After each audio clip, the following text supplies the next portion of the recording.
Last time on Square Roots, our heroes completely fail to save the world, run away, and die in a fiery blimp crash. You did it, Kefka, you plucky clown! Boop, boop, boop, boop, boop, boop, boop, boop.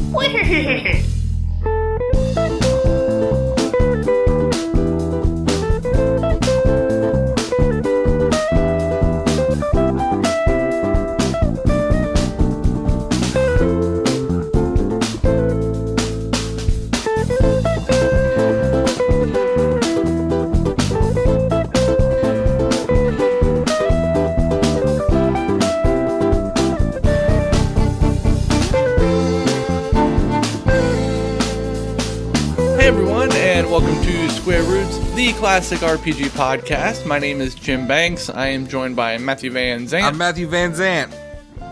We'll shortly be joined by John World of Ruin Brandon.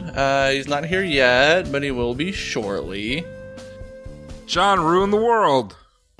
Yep, John's in his tower, shining the light of judgment on all of us. And Vanessa's here too. I'm Vanessa here too. And this is a podcast where we play and talk about and love and joke and cry about classic RPGs. Mostly cry. I love this RPG. It's so dramatic. You guys, when they didn't save the world, I just thought about all of those people who they couldn't save and how Kefka is so bad. He won. It's hilarious. That's sad. I actually put that in the notes. When somebody died, I put, isn't that hilarious? What else do we do? Oh, we do it one Chunkarino at a time. Mm-hmm. This time we're playing Final Fantasy VI? Yeah. Yeah, you did it. Yep. This is... Six, as I like to... Mm-hmm. We've been playing it for a little bit over a month, and Jim has figured out which Final Fantasy it is. Yeah, it's 3 sometimes, and then it's 6 other times. And that is true. It's been re-released a bunch. It's probably Final Fantasy fucking 32 by now. It doesn't matter. If you counted the re-releases as individual games, how many Final Fantasies would we be on? Are we counting spin-offs too? Yes. Oh my gosh. I'd say in the 60s or 70s. Boy. I'd say 8. Shut up. Whoa. Nobody has... This is what happens when John's not here to buffer me. This is a serious... Be my white knight. This is a serious podcast. You know, this game means a lot to people, Vanessa. I'm sorry. They don't need your jokes. I'll stop goofing. No more jokes. We're in the world of ruin now. People are hurling themselves off cliffs. Okay, real talk though, we are in the world of ruin. Yeah, no, I agree with that. Oh, wow. Now we're too somber of a podcast. Uh-oh. We swung the pendulum too far the other way. We just can't find a balance. So when you're playing the Yu-Gi-Oh card game, what do the pendulum effects do with the cards? I don't understand. Who the fuck plays that? Tell me. Oh, I know a lot about Yu-Gi-Oh. Blue Eyes White Dragon. What about Blue Eyes Ultimate Dragon? No, I haven't heard of that. What about Odd Eyes Black Dragon? I haven't heard of that. You ain't know shit about Yu-Gi-Oh. Oh. Is this a Yu-Gi-Oh podcast now? I mean, it could be. I've dealt with a lot of Yu-Gi-Oh recently. Oh. Because my son likes Yu-Gi-Oh a lot. Blue Eyes White Dragon. Yeah, no, he watches the anime too on Netflix, so it's real. It's real. Shit's gotten real. Anyway, so are we going to talk about Final Fantasy VI now, or what's this fucking podcast about? What are we doing? We should probably say this episode we're going to talk about the opening of the World of Ruin to the end of Daryl's tomb. Daryl's tomb. Yeah, Daryl's tomb. But before that, let's talk about how we leveled up. Do it. Friends. Can I go first? Yeah, you have to, because I have to go last. Because if John's Okay. not recording by the time I go, I will throw a fucking fit. Straight up. That'll be a great level up. That'll be a good one. So let's flash back to like 6 months ago. So I like to watch movie trailers. Do you? Well, I'll pass a few minutes at work and I'll pop over to a movie trailer site and watch some movie trailers. About 6 months ago, I saw one for a movie called Ghost Stories, and it looked like a fun little horror movie, and it had Martin Freeman in it, and I was like, this could be cool. I like that guy. And then I never saw it anywhere in a theater or on a streaming service or anything, so I kind of forgot about it. And this past weekend, I saw it on Amazon Prime. So I was like, hey, I'm going to watch this. I'm really excited about it. And it turned out to be a total fucking piece of shit. It belongs in the toilet. It is a terrible movie. Oh, weird. The movie that you saw a trailer for and then never heard of until it randomly popped up on Amazon Prime turned out to be a bad movie? It is a piece of garbage. I am shocked. Tell us all about it, though. What's that movie about? It's got Martin Scorsese. It's about a professor who is like a professional skeptic, like he debunks psychics. This is not Martin Freeman, by the way. Oh, yeah, no. Professional skeptics. Those guys are cool. Yeah. He's a professional skeptic. Well, some of them. No. Some of them get kind of like libertarian douchey. Yeah. He's a guy who like ambushes psychics, like TV psychics and stuff on their shows. And he gets a call from his idol, the guy that used to do the same thing in the 70s, who everyone was presumed dead.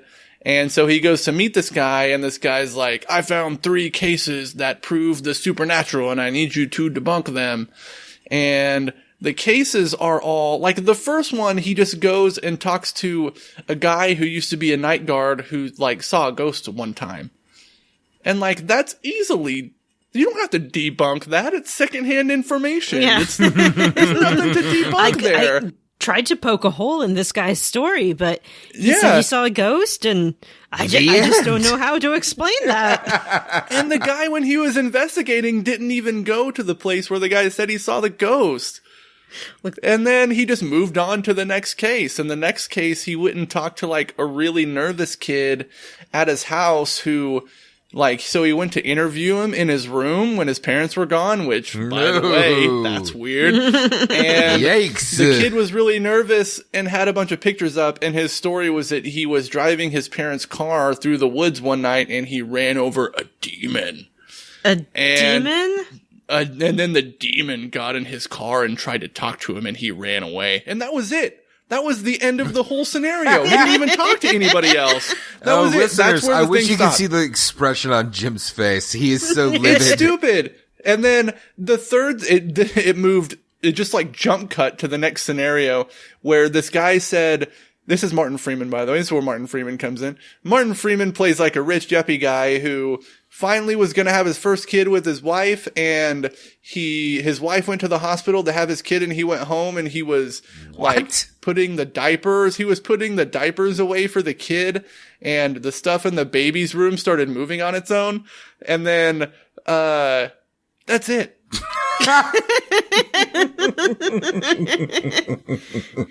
So this guy thinks he has a poltergeist in his baby's room, right? Mm-hmm. And so it cuts to the guy interviewing Martin Freeman, and Martin Freeman says, my wife had the baby, but the baby ripped her in two. Oh my God.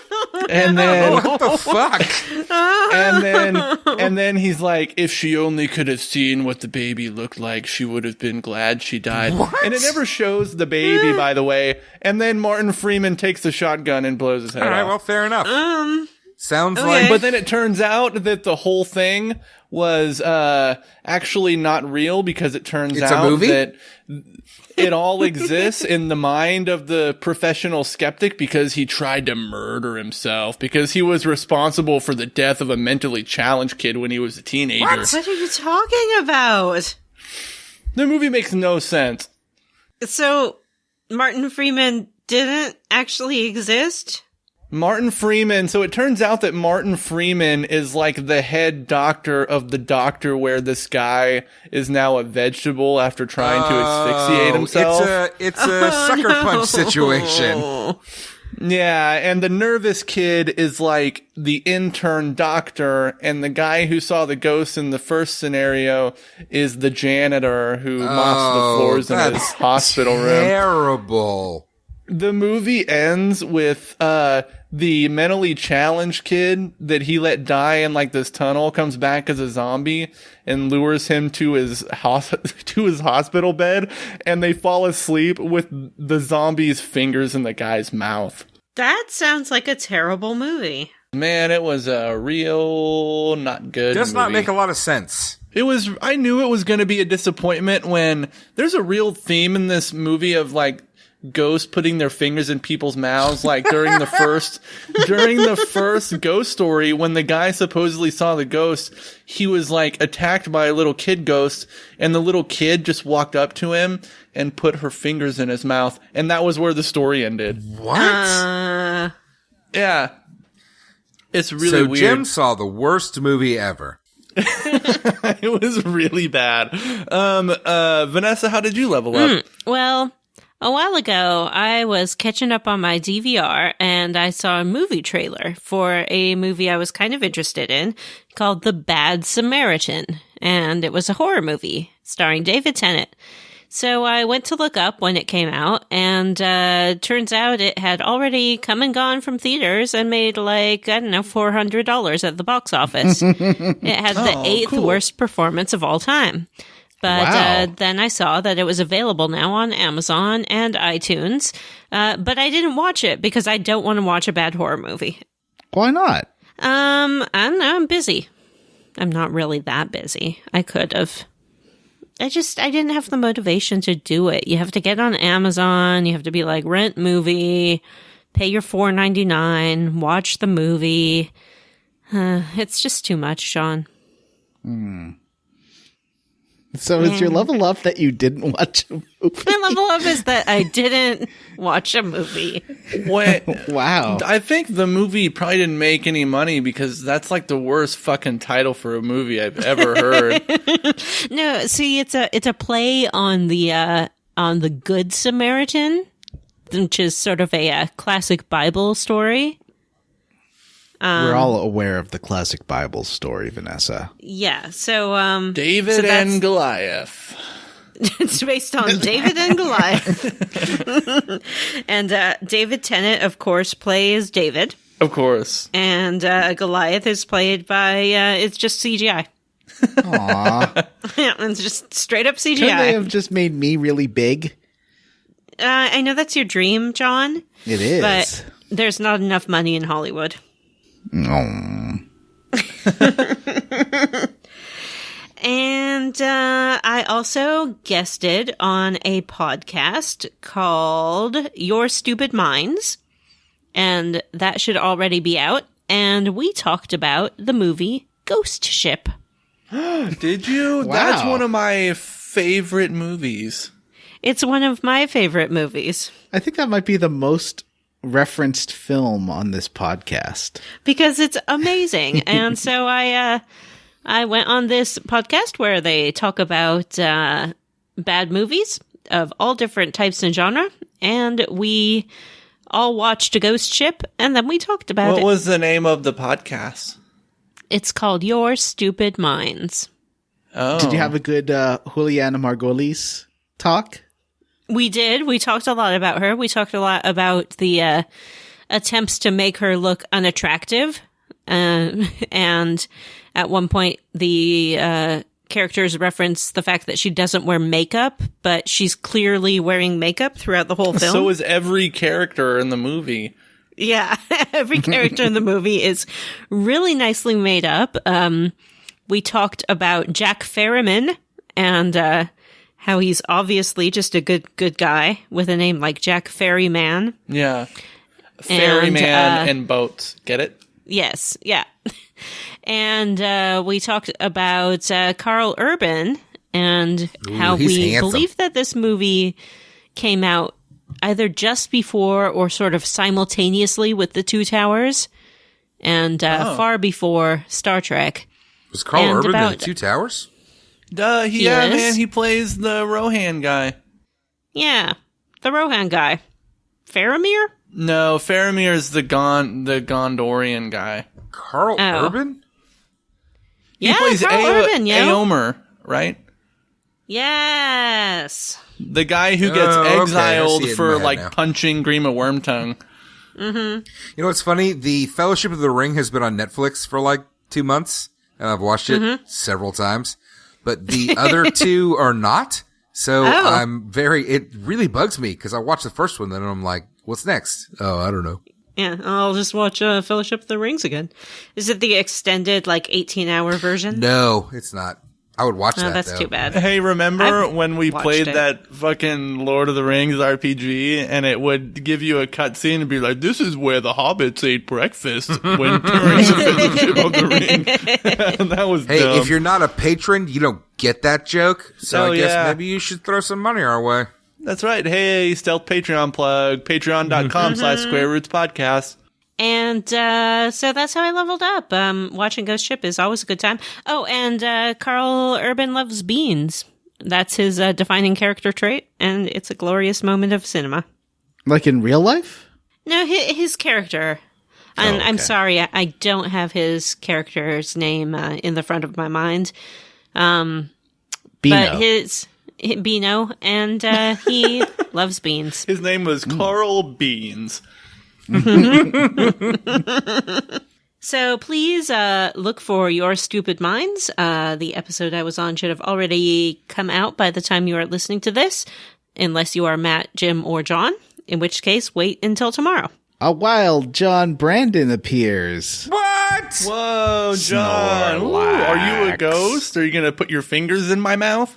Ugh. No. You can if you want. No. Hello, everybody. I'm here. I buddy. Yay. apologize for my lateness, but Anyway, Alright. Vanessa. Mm-hmm. How did who level up? How did you level up, John? me, John Brandon. You, John Brandon. Oh, I had too many level ups. Oh. It was a big weekend full of level ups and doing things. First of all, I have now been on this earth for 39 years. Whoa. Dang. Less than a year until I am 40 and too old to be talking about video games. Oh, no. I'll get a pipe and a smoking jacket and start complaining about everything. I think that's what people John's who are just older going to than get 40 on the do before they podcast. grow up. We're going to go to record People an being on your episode lawn. and he's just going to be harumphing the whole time. The government, I guess. Ooh, Oh, yeah. If you're over 40, minorities are what you want to complain about. And children and political correctness. And anybody that's not straight. So I know that's going to be tough for you. If you're going to start But- railing Weird. against political correctness, I got a game you're going to fucking love, and it's called The Bard's Tale. Oh boy. So I turned 39. I went and took my credit card and made purchases. I got a bed, a large bed that's not a loft bed, so it's like a grown-up bed. And so basically there's 2 bedrooms in the house. The other one we haven't been using. So I got a bed for that bedroom, and I turned where I had been sleeping into more like an office, and got a couch for that, and it looks really cool. But when I was setting up the office, just moving furniture around, and all my consoles are in there, every single video game console is plugged in. So I had this rat's nest of 18 power plugs and video cables for all these consoles, and trying to move that around was a nightmare. And then my desk fell apart, and I'd been up since 7 a.m. recording podcasts and buying furniture and moving stuff and assembling furniture, and this was 1 a.m. and I had a literal tantrum, which I haven't had in a couple of years. How did What that- does like, what how does did a that John play out? tantrum look like? Okay, so I'm just moving my desk because I'm trying to figure out how to best arrange this loft bed and sofa and stuff so that the room's nice and open, and things weren't quite fitting as I hoped they would. And then I was pushing this old IKEA desk that's been moved and reassembled too many times, and then it just cracked and the desk, the shelf under the desk just fell out, and all my papers just spread out all over the floor. And I like threw down whatever I had in my hands and just like started swearing over and over again and stomping around like a toddler. Toddlers don't swear, John. Oh, some do. Yeah, they say like, ding, dang it, ding, dang it, ding, But I was dang like, it, No, ding, wait, what? daddy, dang it. Yeah, I was just mad, and I was very glad that I was alone because no one needs to see me that angry. Really? Like, I do that at work. That's normal. That's just normal behavior. No, I don't Yeah, like but when that's like people your do that thing, at a workplace. being angry guy. That's not true. That's true. Shit. You were gonna get mad about it, right? No, I'm sad about it, Vanessa. I was just going to go to bed, but then I realized I had to reassemble the desk and post something onto Patreon. So I had to reassemble that dumb desk at 2 a.m. But unfortunately I had some wood screws from assembling the bed. So I got the desk functioning for now, posted the episode of Patreon, and then went to bed and sorted out all the tangle of game systems and wires and crap. And now it's much neater and organized, and I feel good. So that was my level up. Also, now Porky thinks the office is totally hers because no one sleeps on the bed but her anymore, and it's like a giant cat playground. Porky's a girl? Yeah. Porky's not a good name for a girl. Yeah, what you gonna... I mean, it's not my fault. I didn't name her that. That was my roommate, Tina, who is a girl. It doesn't make it okay. Well, you know. Matthew, how did you level up? Ooh, I did two things. I did two important things. Number one level up. I played a game called Titanfall 2. Oh man, that game rules. Yes! Jimothy, awesome. thank you. That game rules. I bought it for $6, and I already had $3 in credit, so I bought it for $3. It is. And Was it worth $3? No, it's a really good it's game. It's worth $6.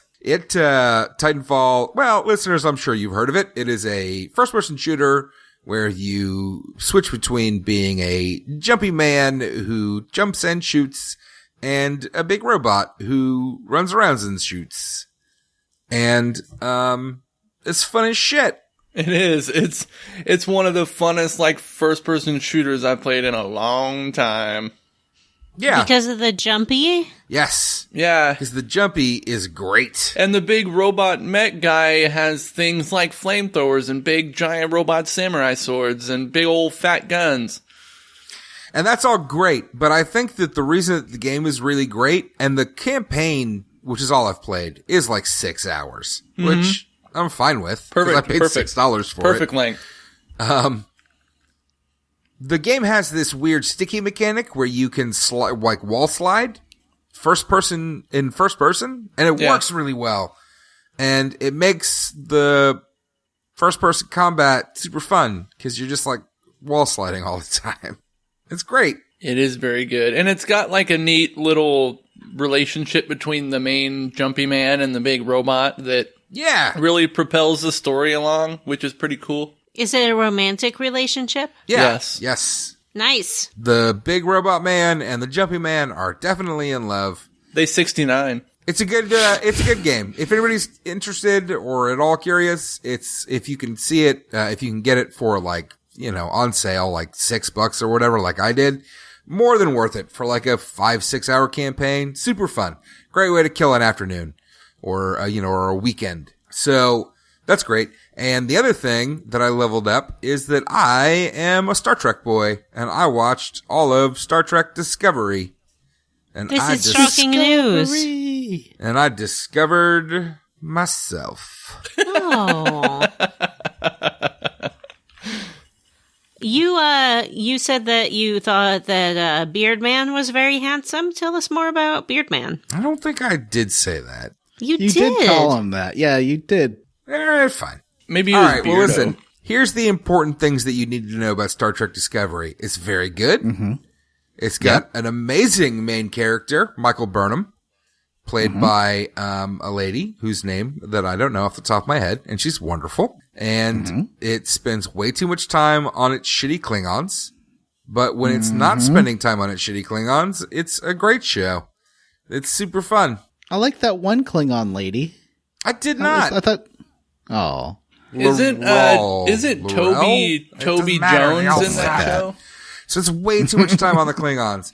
But it's great. And can we just, everybody that's not a Star Trek person, can you put your earmuffs on, please? All right. 1, 2, 3. John, how did you feel about that whole like mirror side plot? Because I thought it was great. Once again, Mark was really ahead of the curve on figuring out the big twist of the mirror universe, like who the person that you didn't think was a mirror person that totally was. Oh, and that was amazing. That took me off guard so the captain? hard. Yes. Oh. See, you said that, and I thought that you meant that he figured out that the guy was a Klingon, which was boring. Oh, no, he also figured that out, too. See, that thing was pointless to me. Like, what did that have to do with anything? It's still, I watched the whole season, had nothing to do with anything. Yeah, that wasn't my favorite part. It worked at the very end, in like the last episode, they tied it in so that it like helped. Yeah. But like, other than that, oof. But and I think Wilson Cruz seems to be talking like he's coming back for the next season, so that's good. I feel like he must. That doctor was my favorite character. Oh wait, who? Wilson Cruz is the doctor, the one who gets murdered. Oh, what's his name? Spoiler alert. Spurt. Spurt. It's not Spurt. Spurt. Dr. Spurt. Anyway. And yeah, that doctor is awesome, and it looks like he's probably coming back. I thought that one of the most interesting things early on. Okay, so what we're talking about is that the crew doctor and the crew, what is he? The engineer, the main engineer, are Stamets. It's a gay couple, and they are married. And I thought that was a fascinating dynamic. I was really interested in it. And not just because they were gay, just because you've got your engineering head and your ship doctor and their married couple. And that makes for such an interesting dynamic of what's going to happen. These things conflict. It's so great.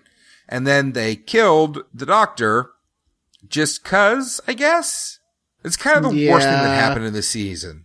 Yeah. There was no good reason to kill him. Like, the death served no purpose. It added nothing.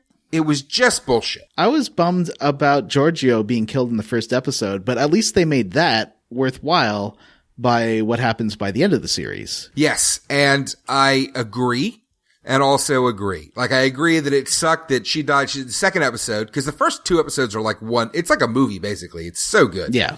And, but yes, Giorgio dies, and then because of and again, spoilers if you haven't watched it yet, they do this whole mirror universe thing, and it's great. Mm-hmm. And it turns out that the captain of the ship in the first couple episodes is the emperor of this evil federation, and it's amazing. I really liked and then Tilly becoming Captain Killy. That was fantastic. And she's delightful. And they did a great job. I get that a lot of people, I think, didn't like the fact that the series didn't spend a lot of time on the bridge crew. Yeah. It was mostly just about a few characters. But at the same time, like, the few characters we spent a lot of time with were amazing. We had Giorgio was amazing. Michael Burnham's obviously amazing. The captain was super interesting. Tilly was super interesting. Yeah, who you never find out who Braids Lady is, or Robot Face, or Half Face Lady. Yeah, and Half Face Lady is super hot, so I'm very interested in what's going to happen with her. But yeah, no, it's fantastic, and I was a little torn while I watched the season because again, there's so much Klingon stuff, and I didn't find the Klingons interesting at all. But everything else was so good. And, John, who's Doug Jones? Who's he play? What's that guy's name? The character, the alien? Is that the skinny, tall one? Saru. Yeah, Saru. Earlier, I don't think you guys heard me, but I asked if Toby Jones was in the show. That's a much different actor. Do you guys know who Toby Jones is? No. He's Toby from The Office? No, he's the short British actor that played the evil assistant guy in the first Captain America movie. Oh, yeah. Yeah, I love that guy. Oh, that guy's great. He was They're the much computer different in one of the later in Winter movies. Soldier, right? Well, he's Arnim Zola, which is a whole thing. Listen, don't get me started on that shit, Jim. How about we talk about sake. Final Fantasy? Final Fantasy VI. Mog, with the quest, Mog. Jim. we're going to talk about Final Fantasy VI. It's time for the quest log. Excuse me, it's time for the quest mog. The quest mog. Quest mog.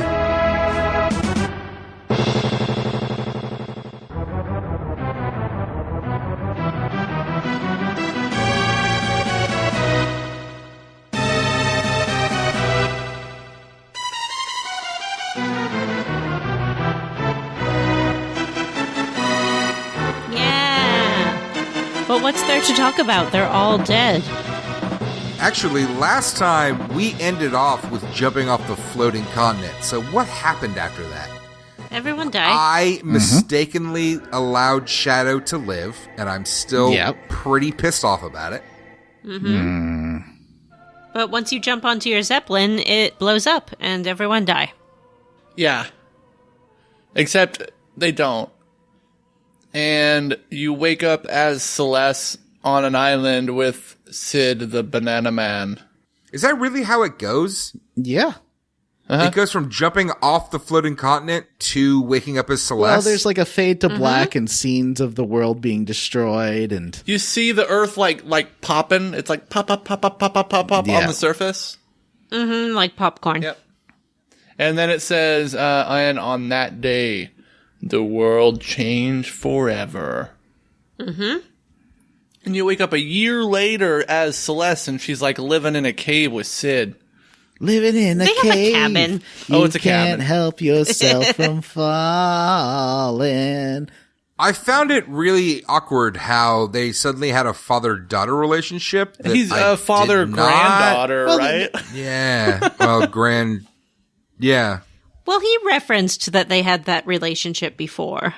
Yeah, he said she was like a daughter to me, except I was doing experiments on her, so he felt really guilty. And they just became closer during the year she was in a coma. How?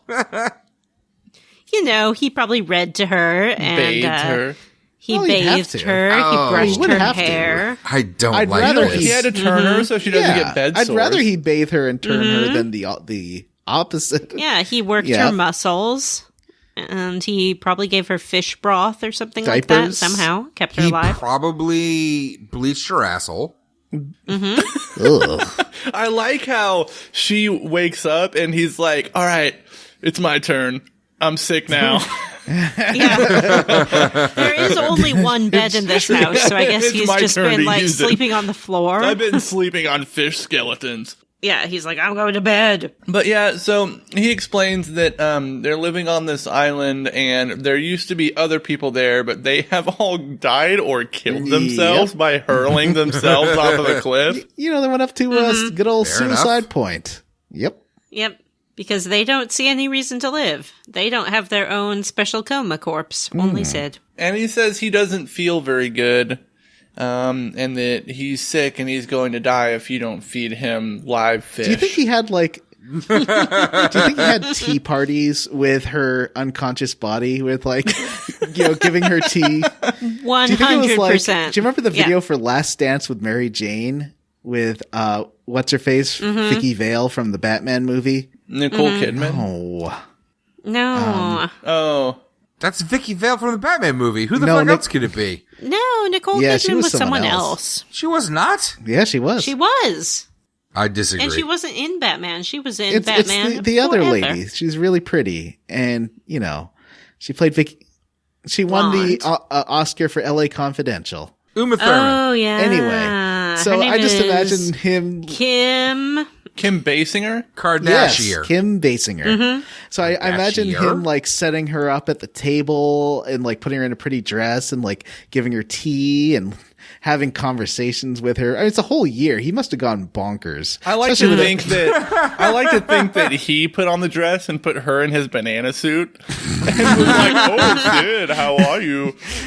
I really think of you like a father. No, I think he dressed her up in army and played war. Oh. She was a general, so he put her in some armor and gave her a little sword and was like, I command the troops to advance. They probably, when there were other people on the island, they played kind of like a red light, green light with her, where they would like put her on some kind of rig where you pull a lever and she turns around. So when she had her back, they could like sneak up on her, and then she would turn around and be like, "Halt!" I'm grossed out by this part. I'm grossed out by this. Do you think maybe they didn't commit suicide, and that's just the story Sid's telling about what happened to everyone else on the island? 100% he ate them. Because they're like, "What are you doing with that unconscious girl?" He's like, "Oh, nothing. But can I show you something up on the cliff?" Sure. Yeah. Yeah. No, he ate them, and the reason he's sick is that he has that disease that you get when you eat other people. Wendigo disease. He's got Wendigo disease.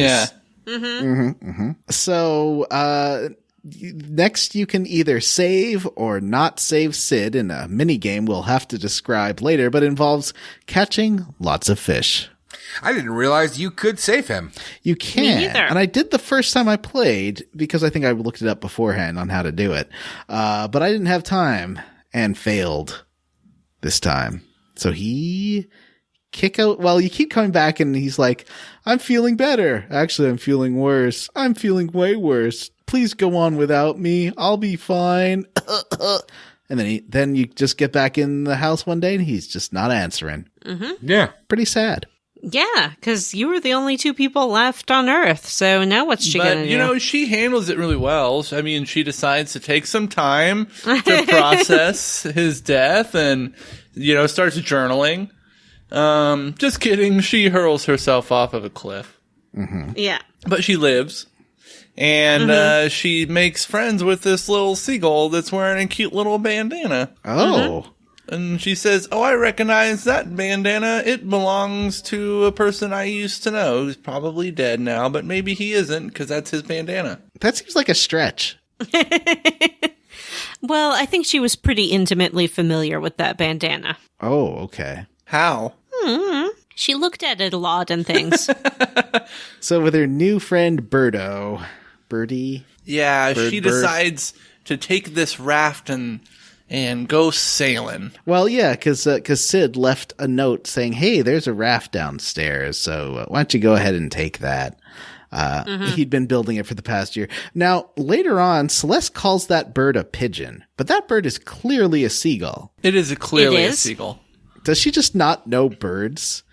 Is she like that, She that doesn't. meme of the guy with the butterfly saying, "Is this a bird?" Yeah. It's, Oh, wait a minute. Pause the podcast. Back it up. Back it What? up. Back it up. Back it up. I played Hateful Boyfriend. That's my level up. what's that? Ooh. The #1 pigeon dating sim in the world. What? How does it compare to My Horse Boyfriend?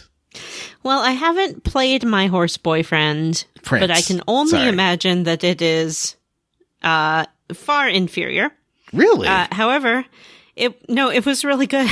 Oh, okay. It's really funny.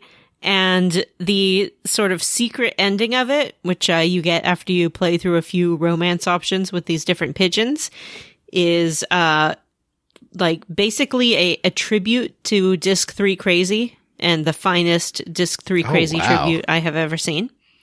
Oh. My one problem with the game is that at one point I was in a nice relationship with a nice bird, and it was all going well. And then it turned out he was a ghost who I didn't know was a ghost. no. And that's my least favorite thing. And it spooked me so bad. Oh. And I'm very upset. How long do you have to play it to get to the super special ending? I don't know. Maybe 3 or 4 hours. Okay. Once you play through once, you can fast forward the dialogue. Okay. And so I think there are, I don't know, 6 or 7 pigeons that you can romance, and you basically just have to get through a romance with each of these pigeons. So this is like for people who don't know, this is a high school dating simulator where you are a human girl dating sexy pigeons. Yes. Okay. You are the only human at an all-pigeon school. Right. What? And there are many different breeds to date. There's a rock dove, there's a mourning dove, there's a quail, there's a fantail. So really, no matter what your type is, there will be a pigeon for you. Oh. Okay. Interesting. Pigeons! All right, back to the seagull. Yeah. clearly a seagull. Celeste does not know how to identify birds. No, but she knows how to sail, and she takes this little raft to the other continent, and we go to Albrook. I thought she would set sail to the Love Shack. Your what? Tin roof. Rusted. Yeah. So we go to Albrook, and people are generally handling this very well. They're not sad. They've come to accept what's happening. They've gotten used to Kefka.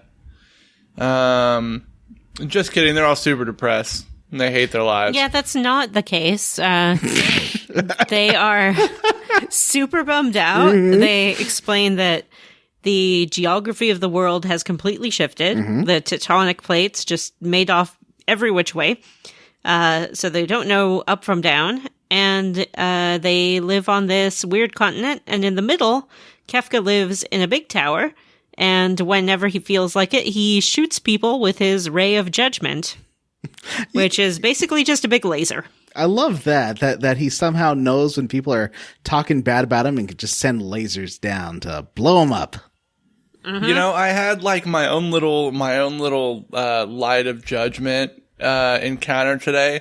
I had to go to this old building that my company owns to have a meeting, and we were in this room and we were having this meeting, and then all of a sudden there was this huge burst of light from right outside the window, and then all the power went out, and its transformer literally exploded right outside of the window. And Optimus Prime? And then we had to have this meeting anyway, so we had to sit in this stuffy conference room with no air conditioning when it was 97 degrees outside for 3 hours. Oh no. It was terrible. But that nobody was the light died. of judgment. But, yeah, it was very uncomfortable. That sounds terrible. Anyways, continue. That's it for this week's podcast. You were the one talking. Oh, yeah. Anyway, okay, so we're in Albrook, and people are pretty bummed. They talk about, like, a bunch of, when the tectonic plates shifted, a bunch of monsters got released. They mentioned... That is some Final Fantasy bullshit. Yeah. All it takes is for some earthquakes to happen, and suddenly there are monsters everywhere. And I don't know if you guys know this, but there are earthquakes that happen fairly frequently in the real world, and monsters don't just show up. But maybe the real monsters are the people who take an earthquake or other natural disaster as an opportunity to loot or exploit the victims of said disaster. Carpetbaggers, right? Am I right? All right. So what's happening? So they talk about like Humbaba and Death Gaze and some legendary dragons that get released from the ground, and now they're doing lots of spooks on people. Mm-hmm. And then we have to head to Zen. Why? Because I don't know. Because there's nothing going on in Albrook, I guess. You move on because Locke isn't there. Oh. And she wants to be where Locke is. It's true. So you head out to Zen. What's up with Zen? It's an okay. Why don't you ask Bush? Because everything's Zen. I get it. Man, my 90s bros are gonna get that one. I don't get it. All right, well, fuck you. Were they the ones who sang Mouth? Yeah. Okay. How's Mouth go? Mouth. That was beautiful, you guys. Thank you. I loved that. That's a good song, though. Anyways, in Zen, this is where you get a little taste of Kefka's light of judgment. Ooh. What's it taste like? And it happens when you walk up the steps to the town, you see some bright flashes, and there's a big old fat earthquake, and everybody starts running around. Yeah, they're just running in little circles, which is not what you should do when your home is on fire. No. And you run up to this house, and it looks like it's about to fall down. You hear that there's a kid trapped in it, and guess who's there holding up the building? Realm. A pillar. Nope. Shadow. Do they have blonde hair? Yes. Okay, it's Edgar. not. It's not Debbie. No. Okay, do they have glasses? Did they do Dallas? Wait, no. We said it's not Debbie. Do they have glasses? No. All right, that not gets rid Matthew. of Edna and Boris. Is it some kind of winch? No. Is it a prop or support? No. Well, emotionally, maybe. Oh. Oh. Would I confuse it with a bear? No. What? I feel like you confuse most things with bears. I feel like we do confuse this prop with a bear sometimes. Because it's so big and strong. Do you? Yeah, there's a whole scene about it. Remember, like when you meet him in the first episode? Oh. Okay, It's like- sure. He keeps calling himself a bear. He fights the guy. Well, there's only one Final Fantasy character who I confuse with a bear. Who's that? So clearly it is Mog. I was going to say, is it Umaro? Umar Oh. was a Yeti. A Sasquatch. A Yeti. A Chupacabra. A big foot. Guys, it's fucking Sabin. Oh. Oh. It's Sabin. More like saving the life of this little girl, Saving am I the right? day. Saving Yeah. the day. But we gotta I've been saving. go in this house and for kill a you. bunch of scorpions and save this little kid. Why are there so many of these scorpions are jerks. They have like a shot that like they shoot you full of needles and then it puts doom on you. And then Yes. there's this other thing that when you kill them will turn you to stone and there's only one of you. So like you die immediately and have to start Yes. all over like 5 Yes. times until you equip an item that makes you immune to stone. Which John, is the what I did. village It's people so tell you that stupid. if you actually took time to talk to NPCs in any of I'm these supposed to fucking be games, saving the day. there's no timer, John. No. There I mean, is well, when there you're in is the once you talk to house. Sabin, I guess. That's a complete lie. There's All right, absolutely real a timer. talk. I died here like 4 times. Like, this is a nightmare. Because first of all, I don't care about that lady's kids. I just wanted all that treasure. And then I was like, okay, I've got like 30 seconds left. Here, kid, come with me. But then it's like, you got to go all the way back out. And then I gave the game double deuces. You pooped on it twice? No, I gave it the finger twice with both A finger hands. is not a deuce. Yeah, Yeah. a finger's not a deuce. Okay. What's a... How's that a Homestar, deuce? Strong Bad on Homestar Runner calls giving people 2 fingers the double deuce. Oh, well, he is an expert on vocabulary. Yeah. I don't know who that is. Strong Bad? What are you talking about? I assume because I'm not 39. Strong Bad? Bad? If you want to know who Strong Bad is, Matt, just go into your bathroom and look in the mirror. Yeah, you pretty much are Strong Bad. Mm-hmm. Do you ever paint abs on yourself to make yourself No. more muscular? How Yeah, I dare bet he's you? got one of those T-shirts that has like the man's torso on it. Do you always wear boxing gloves? Jim got so sick of our shit that he walked away. That's pretty normal. Wait till he comes back with his guns. He's gonna go get the big guns this time. So basically, I was trying to prioritize getting every chest, but you can't get every chest and save the kid because some of the chests are monsters in the box that take a while because they like cast. Each one wants to cast some drain spell on you that takes 20 seconds, and they did that on purpose. You really have to do it a couple times so you know which chests to Yep. open and which chests Get to that leave. blood sword, get that healing rod, get that magicite shard, ignore the monsters in the box, and then grab that kid and get the heck out of there. Catch That kid. kid. That kid should Vanessa, not have been there. Matt. don't copy me. That was a very. Do you Oh. notice that's a very big basement for that house? That basement seemed extremely large. It's a huge basement. It's finished though, Yep. so they do have an opportunity to have parties, or maybe since they have a kid, the kid can hang out down there with his friends. So, did you loot this woman's belongings while saving her child, Vanessa? Of course. Where do you think the ethics of that lie on like a scale between good and bad? Well, I think it's great because she definitely. Well, okay, so maybe you should get the child first and bring him to safety. But this woman's not going to be upset with you for saving some of her precious worldly possessions as well while you're in there. And then not only can you emerge the hero who saved her son, but you can be like, hey, I got your heirlooms as well. Here you go. Did you give those back? Oh. No. No. I sold some of them. I don't think there's an option to give them back to her. No, there though. is not. So you're just like, I guess everything burnt in the fire. I guess this does qualify as another mini game too, or at least More a time. or less. Yeah, So time anyway, section. Once you save these kids, you get Sabin in your party. Sabin the day, Sabin the day. He's like, what's up? And then Cool we have to that you're go to alive. Nike. Nike? Is that what the town was called? Nikkei? Oh yeah, Nikia. Narshi? No.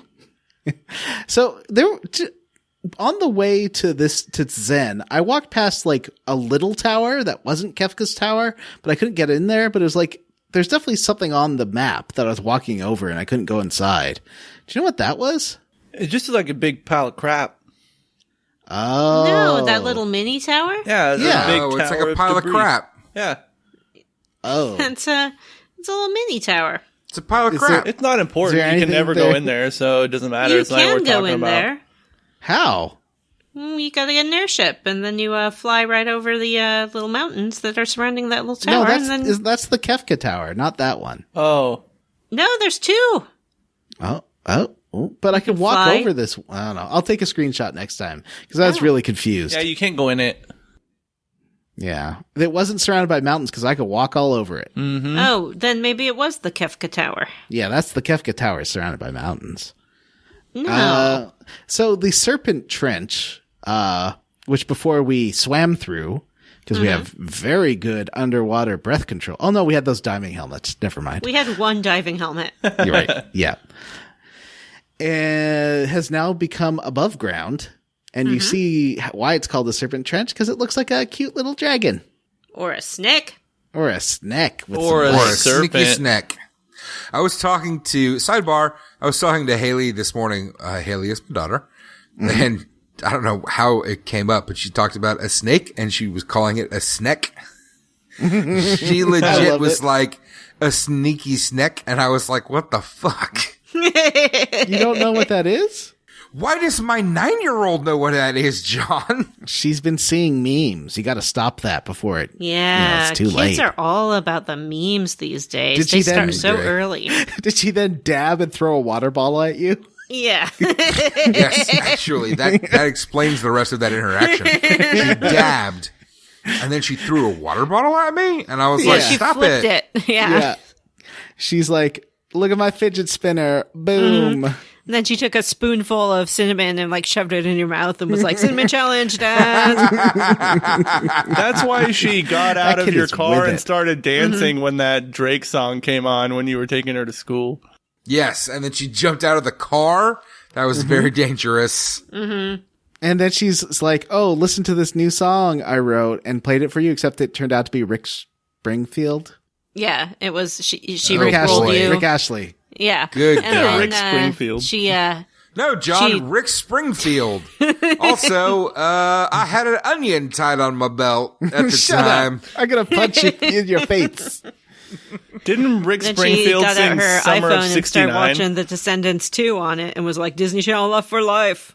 What's wrong with Descendants 2, Vanessa? I don't know, And kids then are she into pointed it. at a butterfly and said, is this a blank? And she came up with witty things to say instead of it being a butterfly. Hang on. I'm hung up on Vanessa's complaints about Descendants 2, and I'll tell you why. Hang on. I'll tell you why. What is going on? Within reaching distance, can you see this? I see some kind of jacket. Yes. That's Uma's jacket from Descendants 2. What? What? What?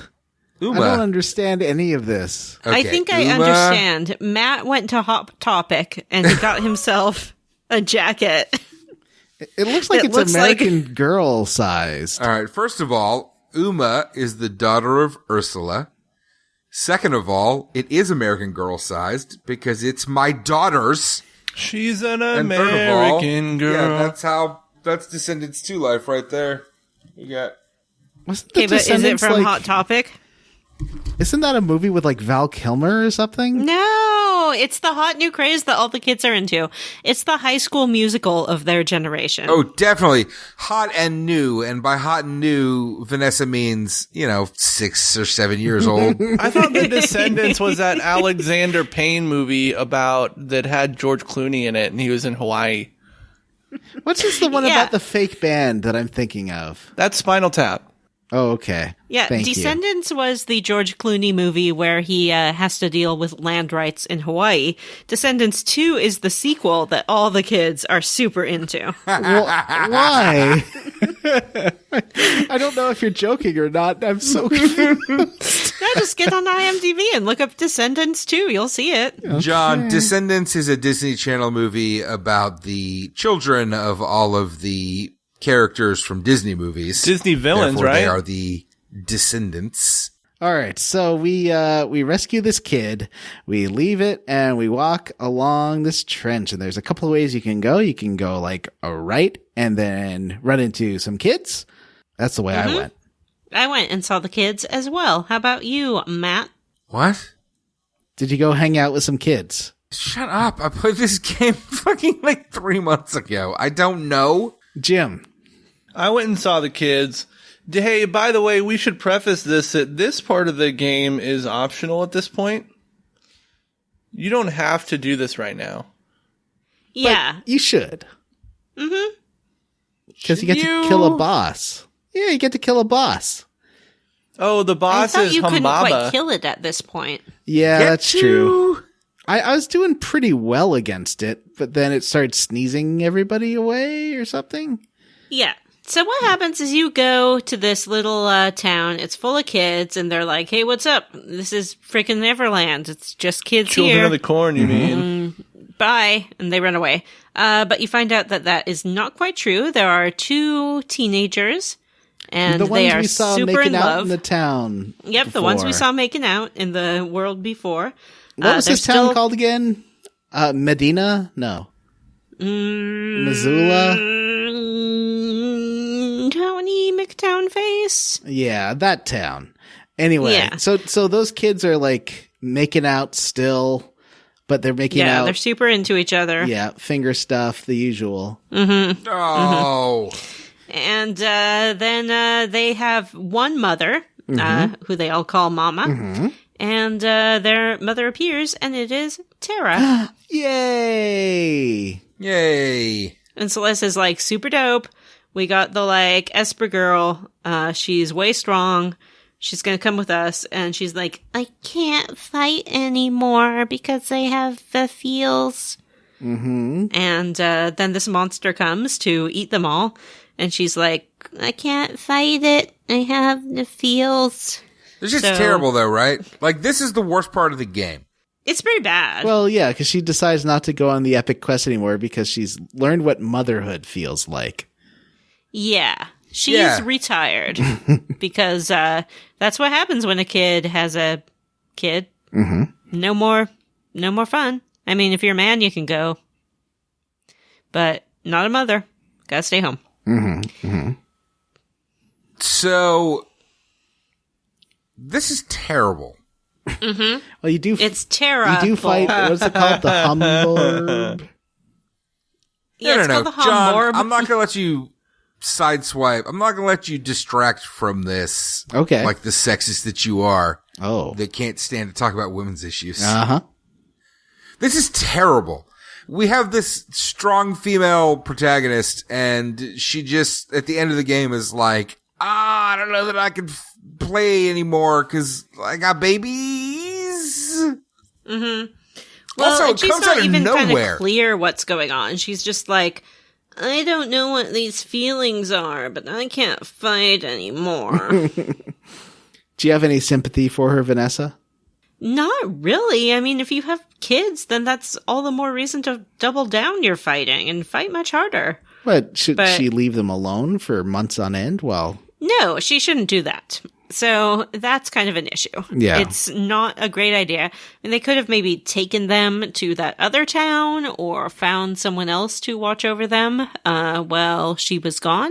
I feel like it would have been more narratively satisfying if she had had like a reason to fight. And I hate to say it, but like any sort of relationship with the other characters in the game.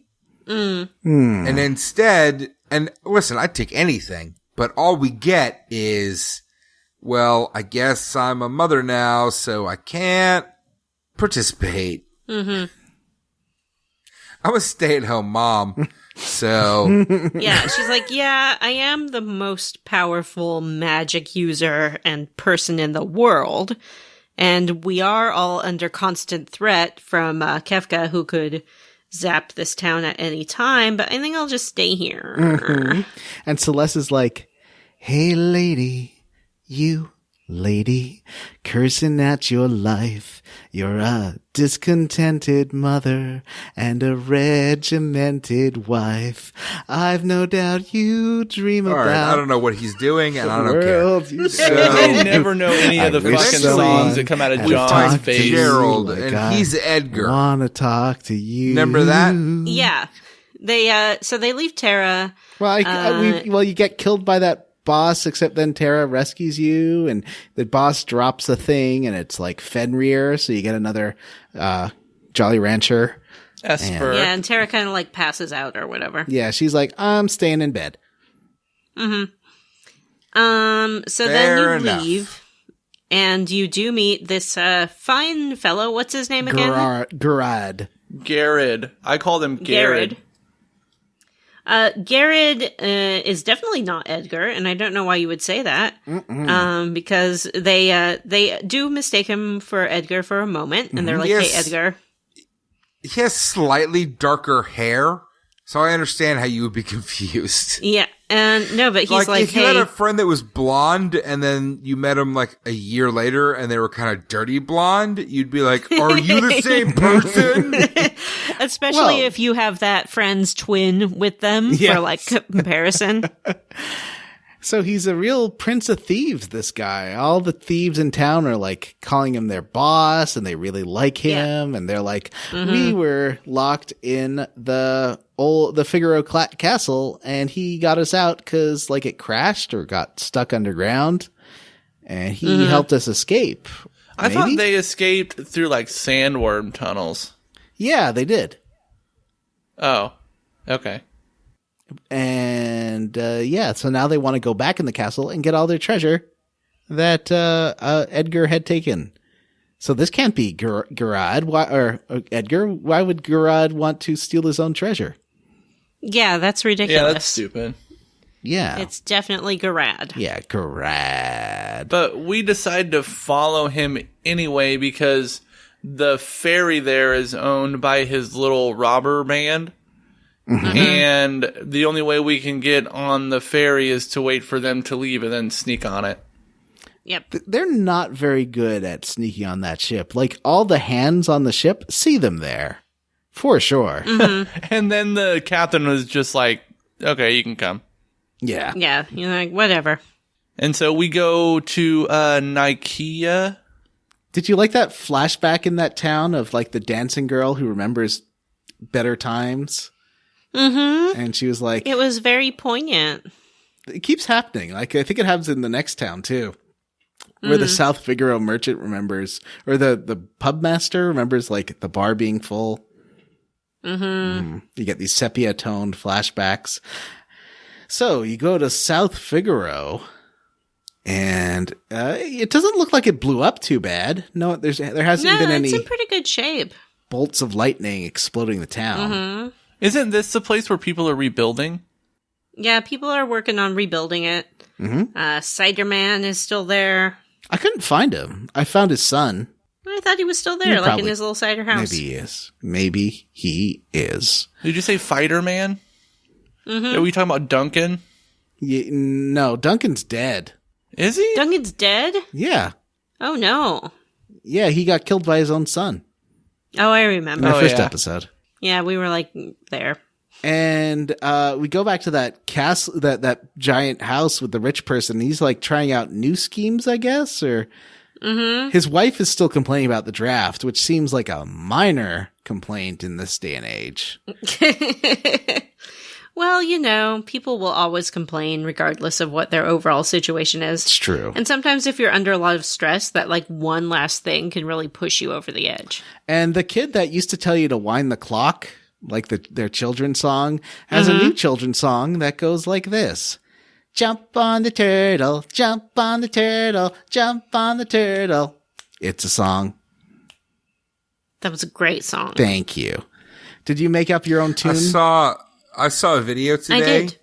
where a guy or a person, A guy or a person?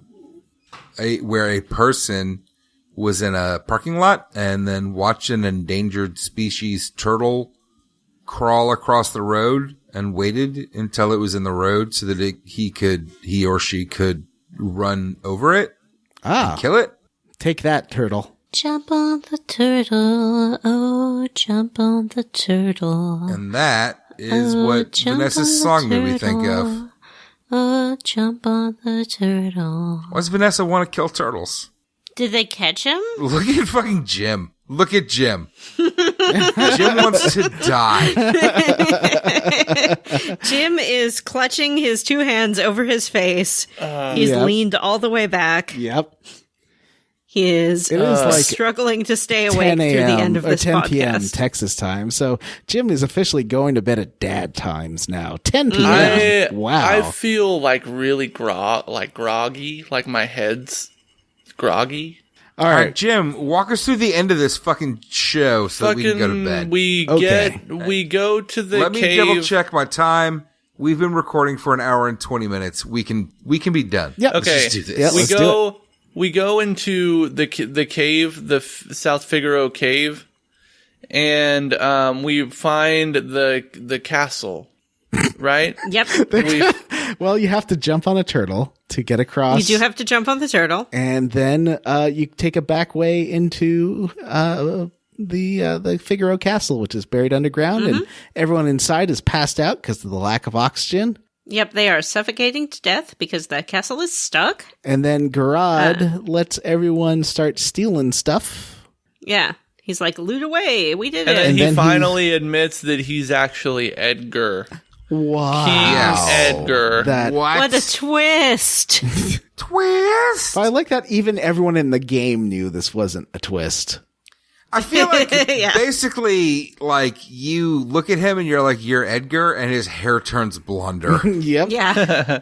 Was he wearing a different colored jacket? It seemed different, but I could have just Yeah, he was. He's forgotten. wearing the darker jacket.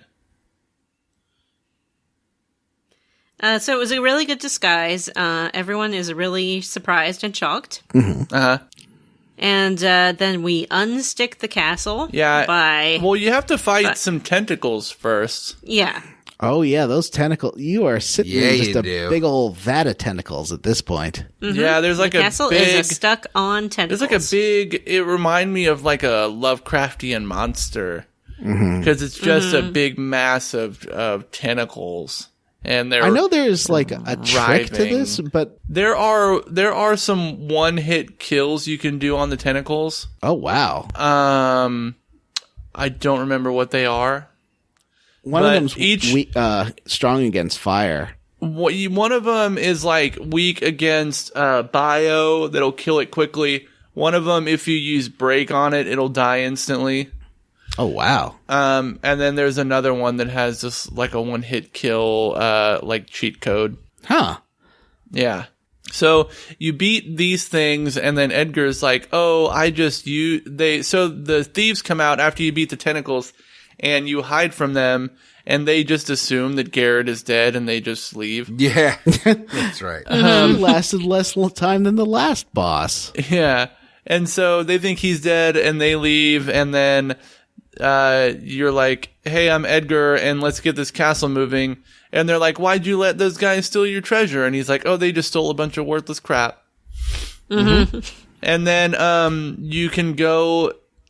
The people come back, and you go talk to the engine room guy, and he gets the castle moving again. Yay. And now we go to Kohlingen. Kohlingen? Kohlingen. Oh, boy. Kohlingen.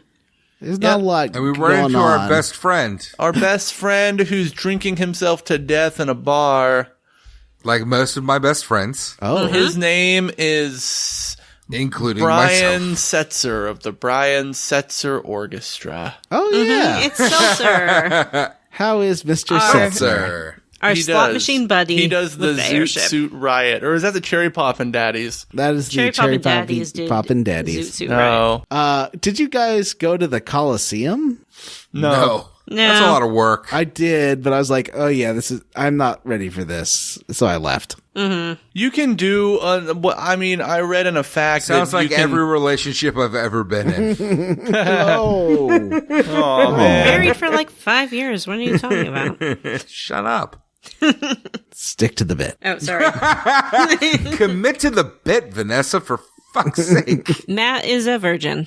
This And is there's true. nothing wrong with that. Was there anything going on in Kohlingen? I guess you meet Setzer, and he's like, Yeah. hey, And you're like, what's up? Let's get your airship. My And he's airship like, blew it blew up. up. Yeah. but I do happen to know of another airship that's buried like 2-minute walk from here. Which is pretty useful. Yeah, it's Yep. it turns out it's the grave of his ex-girlfriend, Darill. Yep. Daryl is a Darill? boy's name. No, it's not. Every Daryl I that I've have a ever known friend named Damon. has had an and airship. I have a friend named Damon, and his wife is named Daryl. What about Oh. Daryl Hannah? Yeah, I guess that's Yeah. true. She's good. What about that, Vanessa? Yeah. What about Daryl from The Walking Dead? I don't I know don't who that is. What about So anyway, Darill? that's how I leveled up. So You know what? I saw a movie called 40-Year-Old Version, and it was pretty sweet. That guy did eventually have sex too. Guys, I just saw a ghost in my house. they Is it gonna so put you its go to fingers in your Daryl's mouth? tomb, and it's one last little puzzly dungeon. You got to like raise some water and lower some water. It's like a whole Grandia thing. Oh, that's right. It's real stupid. And there's And there's a super good piece of loot in there, too. I don't think Yes, it's a Genji glove. No. There is a Genji glove, there's but you like can't these get ones it. with weird markings on them, and I couldn't figure out what to do. And I think I found the solution elsewhere, but I didn't. They made me finish the dungeon before I could go back and get it. Yes, there are like 4 graves, and they have some writing on them that seem to be just random letters. But if you put them all together, they spell a sentence, but backwards. Wow! It's like a fucking That Resident Evil sentence puzzle. is, "The world is square." What does that mean? I think it's like a Square Squaresoft that kind is of thing. world? Oh my Like- god. Ugh. So Like, what's up? We're Squaresoft. The world is square. what's the super good item you were talking about there, Vanessa? The super good item that you can get from solving this puzzle is the experience egg. Oh, What does that do? And the experience egg increases the experience of whoever has it equipped. And this is especially good for leveling if you decide to do some like solo leveling. oh yeah. You can just put it on that character and they will get all the points and eat them right up and get super high level. That does sound really good. Yeah. But so you go through as you're walking through this tomb, you get flashbacks. There's actually kind of a neat presentation because it's like you're walking down the stairs, but in the background, in the darkness, you see scenes from Setzer's life with Darill, and they both were racing. Darill. Jesus. I can call her whatever I like. And she was like this super hotshot pilot with her own airship, and he had his, and they used to race each other until one day she wanted to like meet him somewhere. Oh, she was like, "Hey, meet me here at sundown," and I'm just gonna go try out this new ship. And then he found the exploded ship later and never found her body. Yep. Oh, So that's he- embarrassing. She was bragging about her new ship and she just crashed it. That's fucking You embarrassing. know, well, you hear about people when they get their new Porsche and then like wreck it the first day. It's like that. Yep. 100%. Dang. That's Sports cars are hard And to drive. so I'm embarrassed Yeah. for her. it was pretty good because he finally had some character beyond just being like a abductor rapist. So that was great. It's really weird because he never actually acts like that again. So what was that? I guess he was going through some kind of crisis. Yeah, maybe he was trying to put on a front, but still, it wasn't cool. Well, and also he sort of says that, like, once he decides to help fight the Empire, he kind of has a purpose. Right. So, Friends, if you have no purpose in life, don't try to fill that empty void by abducting women and forcing them to marry you. Get a hobby, or perhaps find a political cause that you believe in strongly. What be sure if that my you choose hobby carefully. is abducting women and forcing them to marry? That's not a hobby. Get a better hobby. That's not like a good model hobby. Explain to me how that's not a hobby, Vanessa. And find a cause. You may not choose white nationalism or Gamergateism or following QAnon or gun proliferation or oppressing the rights of other But minorities. there are good hobbies, like... But they're good hobbies like knitting. Knitting, yeah. Or model trains, painting, or becoming drawing, a poetry, gay rights activist. Building a Christmas or, town. helping the homeless. Yeah, or fight poverty in the United States. Extended fetish scenes. Yeah. Become a puppy boy. Yeah, just explore those kinks. Podcasting. Anyway. All right. So anyway, Darill is Seltzer's girlfriend, And he and she's dead. And she's to dead. honor her, he rebuilt her airship and then buried it in the ground. That's stupid. Yep. You get the impression that, did he build this tomb? This reminded me a think lot so. of the tomb from Phantasy Star 4, where they also buried this guy's ship in the ground. What's up with that? This is I don't a know. dumb thing, man. It's a fucking airplane. You don't bury it in the ground. I know. Why doesn't this video game use fucking real world logic? You don't use espers. Jim's a cranky So- buddy. use a gun. Daryl and He's sleepy. Setzer were trying to race each other around the world. Yeah, Yeah, but they couldn't because it's square, and she hit the corner. that Oh, must be it. So then you get the airship and Jim. That's it. that's it. That's You it. fight a boss. You do fight a boss. And You it's like fight a ghost. boss named Dullahan. Does throwing Phoenix Downs on it kill it? No, because it is not an undead boss. Oh, lame. Do you know it's a ghost? Yes. No, that's okay then. I read Okay. the lore on Dullahan, and apparently Dullahan, it references an Irish spirit who would come and collect the souls of dead people and throw them in his carriage made of bones. Oh yeah, it did have that weird carriage element to it, right? Yeah. It was a cool looking that's boss. pretty cool. Yeah, that's pretty neat. It's one of the neater. I really like the boss designs in 6, and I think this is one of the best ones. And the weird thing is, it was like Nomura doing these boss designs, who later I kind of hate his designs, but right now he's doing great work. Good for him. Yeah. So, All right. yeah, So, that's it, that's man. it. We get the airship, and that's the end of the game. No, that's the end of this chunker. That's the end of Final Fantasy VI. Dullahan, Now, final things boss. get a little bit. Is this our last episode? I hope not. Jim seems very sleepy, and so does Matthew. Things get a little bit tricky from here, because from this point forward, the game really does become open world. Ooh. You can go straight from here to attempt the final battle. You probably won't do well, but you could give it a shot. Or you can fly around the world collecting your remaining companions. So if you're a completionist, I would recommend just looking at a guide online. And as for us, we're just going to fly around and try to catch everyone we can in preparation for visiting Kefka's tower. So what you're trying to say is next time on Square Roots, we finish this game. No. Really? Yeah. Yeah. We catch What? them all. Next time on Square Roots, we catch them all. We catch them all. We get Go-Go, All right. Umaro, Mog, Gao, everybody. Realm. All the bonus and side stuff you want to talk about. Sure. And we'll try to do it all in 1 week and then finish up with perhaps whatever little tidbits were left over and Kefka's tower for the week after that. Sounds good to That'll me. be fun. That's what the next 2 episodes are going to be, everybody. Mm-hmm. Good job. John, you had a bullshit minigame you wanted to talk about. Right. Fish catching. You might be like, you can save Sid? I don't know how. And the answer is you gotta do it really fast. Every second counts.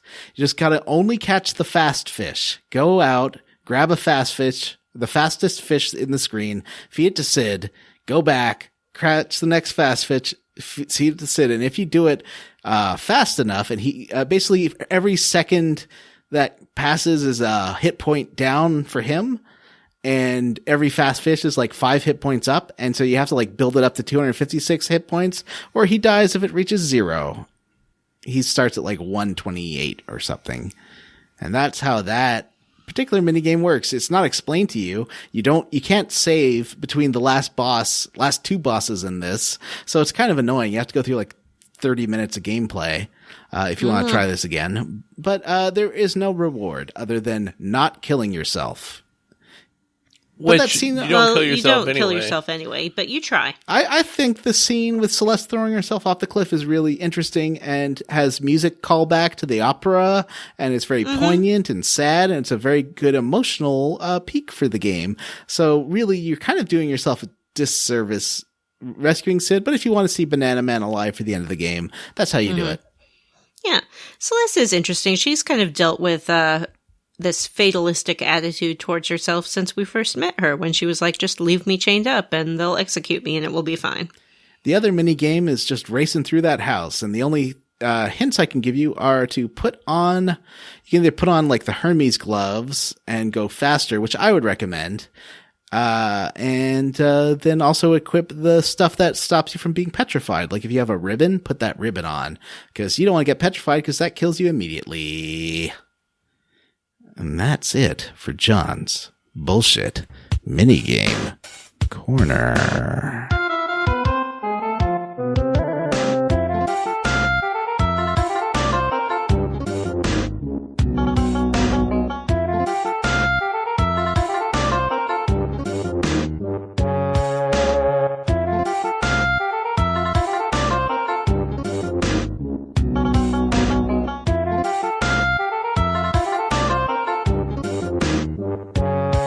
Good job, John.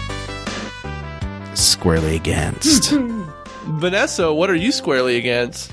I am squarely against the idea that a woman has to give up her career once she becomes a mother and or surrogate mother.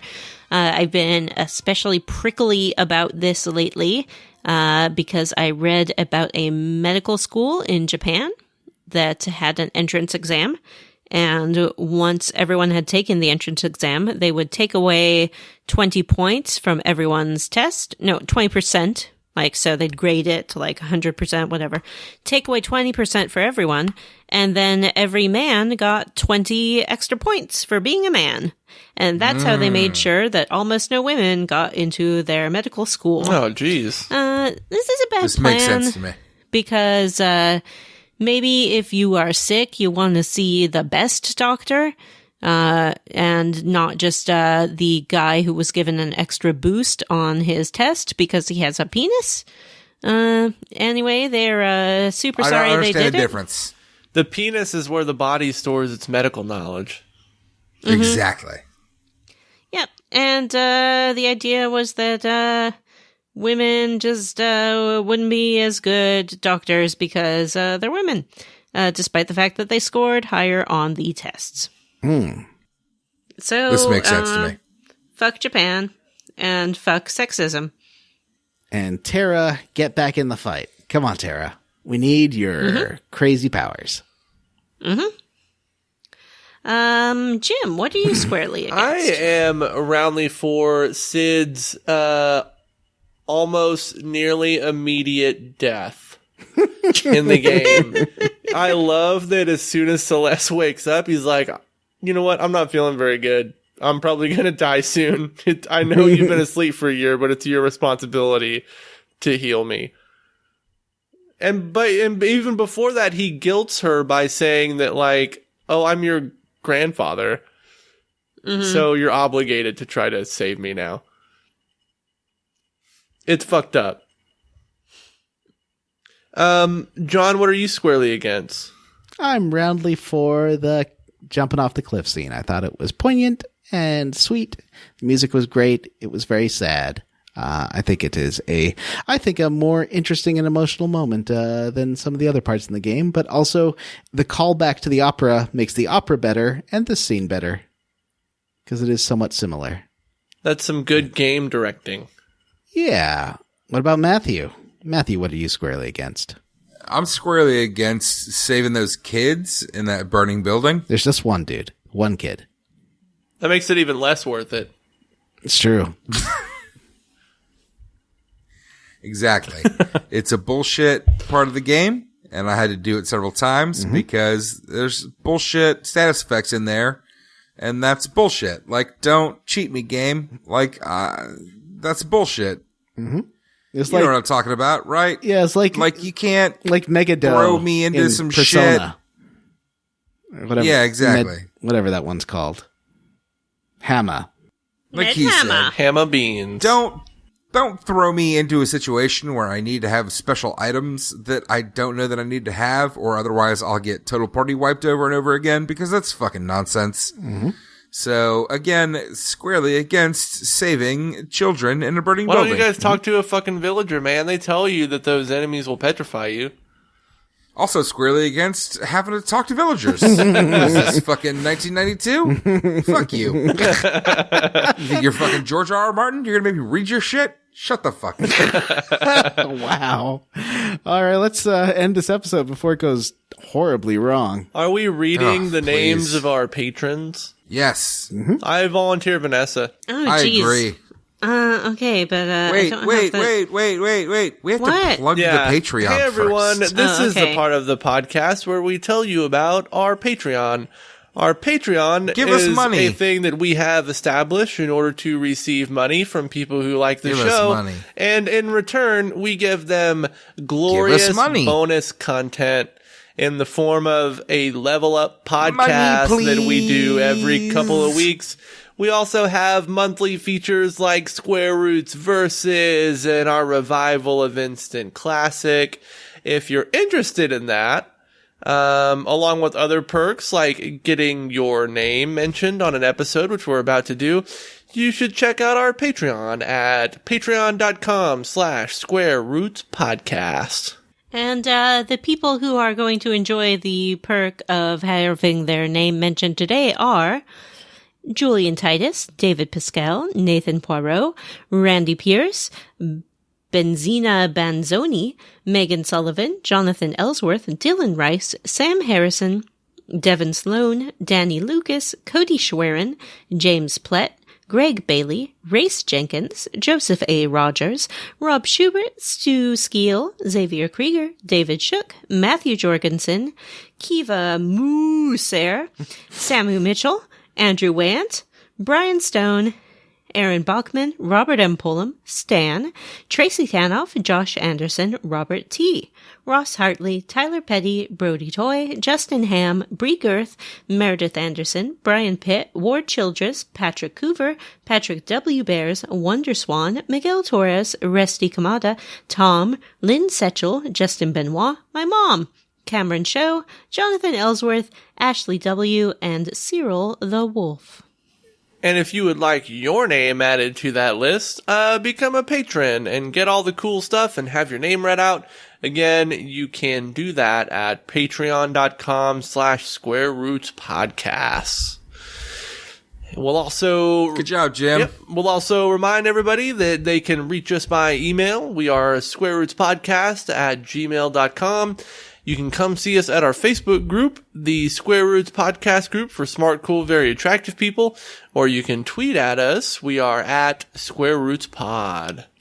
Hey, if you want to rate, review, and subscribe on like iTunes or a Stitcher or Google Play, and you screenshot your review and send it to us on our Facebook group or Twitter or email, we'll tell you how you leveled up. Blah, blah, blah, blah, breaking news, blah, blah, blah, blah. We have a new Patreon. Jake Dickerson just became a patron today. Hey. Hello, Jake, Thanks, and Jake. thank you. Thank you, Jake. Thank That's you. awesome. You're all awesome. Our intro music for this series is the 1UP's cover of Terra's theme. Check out their work at the1ups.com. Our outro music is a jazz cover of Shadow's theme by Lord Biff Music. Check out Lord Biff's Patreon and YouTube as Lord Biff Music. Links to both artists in the show notes. All right, everybody, that's it for this episode of Square Roots. Just a reminder, next episode we are playing through all of the character collection scenarios and some of the other bonus stuff before we finish the game at Kefka's Tower. So go ahead and do that if you'd like. We're going to talk about it, so that would be cool. Otherwise, have a great week, and that's it for this episode. For Square Roots, I am Jim Banks. I'm Matthew Van Zant. I am John Brandon. And I'm Vanessa. Bye. Bye.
He does the Zoot Suit Riot, or is that the Cherry Poppin' Daddies? That is Cherry the Cherry Poppin' Daddies did Poppin' Daddies. Zoot Suit No. Riot. I listened to a podcast about that. That was horrifying. What? The Zoot Suit Cherry Riot. Poppin' Daddies? No, the Zoot Suit Oh, yeah. Riots. Oh, you They mean were because like horrifying. everybody Yeah, started it wearing was- fedoras and fucking zoot suits? It was the military was hunting down Mexican people in Los Angeles and beating them up. Yep, That's what the Zoot Oh, Suit so Riot like was? the USA Today is what you're saying? basically. So like today in America. It was This much is more America. concentrated, and like hundreds of people got beaten at once in one day in one city. Yeah, It was bonkers. Well, several days. I think it lasted like 2 months. yeah. Because the sailors were like, we hate Mexicans. The Let's go Cher- beat them up. And the They're Mexicans were in wearing their zoot suits. suits, and they're like, Yep. we just want to go dance. Man, Yeah. Cherry Poppin' Daddy's making a statement. It is. It's They a very are. political song. It's a song about being attacked by sailors. Did you know that the lead singer of Cherry Poppin' Daddies is named Steve Perry? Oh, wow. Like of Journey? It's not the guy from Journey. Oh. But he has the same name. Wow. So This is a they- podcast. This is a podcast about video games.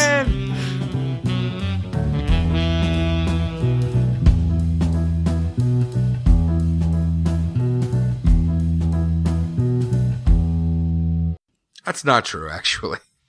If you're a virgin at 36 years old, friend, figure it out. Judgy. Oh. I mean, listen, if you're a virgin at 36 years old and you're intentionally a virgin, then congratulations, and I super am impressed and proud. And I think that's amazing.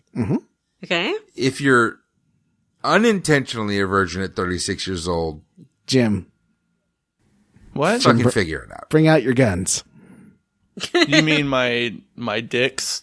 No, gosh. Jim is struggling so All hard right, to let's, pay attention right now. So, Jim, is there anything Jim, in put your Coling? phone in the toilet. I took some medicine before we started, and I'm feeling pretty groggy. Step 4. I can give you more.